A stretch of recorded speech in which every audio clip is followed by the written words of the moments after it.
So to help us on this journey, I've got someone with a fantastic expertise in both those things, Darrah Brustein. Darrah, thank you so much for coming on the show.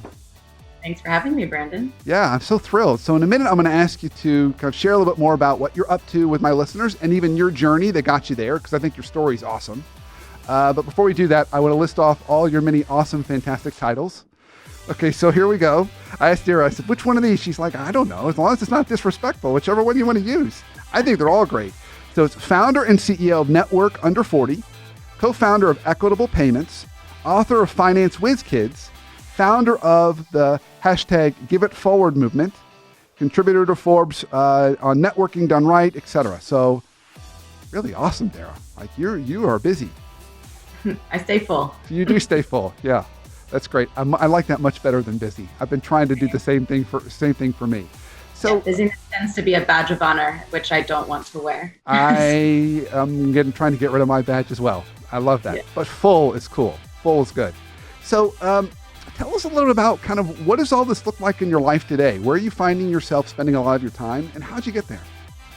So after spending 10 years as an entrepreneur growing each of the businesses that you named, initially starting in Equitable Payments, my credit card processing company, with my twin brother, growing that into 38 states, it freed us both up to make decisions to lean into stuff that we felt was more aligned and that we had grown into. And so we still operate that business passively. And about 2 years into running it, I had a friend move back to Atlanta from college. And she said to me, where do I go to make friends after college? Everywhere I go, I'm getting hit on, sold to. Everyone's my parents' age or they're all in my industry.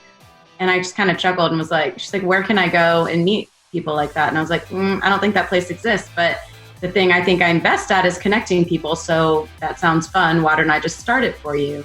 And lo and behold, started this business that I didn't realize I was starting because 94 people showed up to the first event and there was electric energy. 94? Yes. And wow. They said, will you do it again? And I said, okay.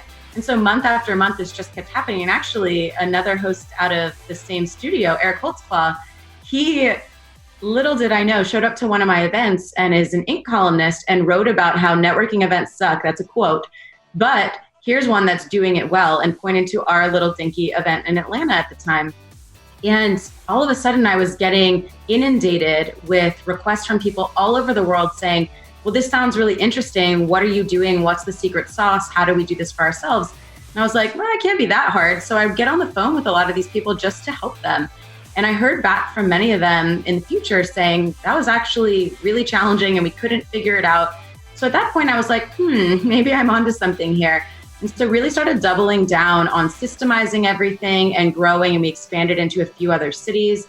And then more recently, actually packaging that up into a course to teach other people the networking events blueprint that we had created with Network Under 40 and then Network Over 40, and enable them to grow their income, impact, and influence as a side hustle that takes about 10 hours a week or so. And then ideally pours back into their full-time work as a pipeline of referral partners or potential hires or clients.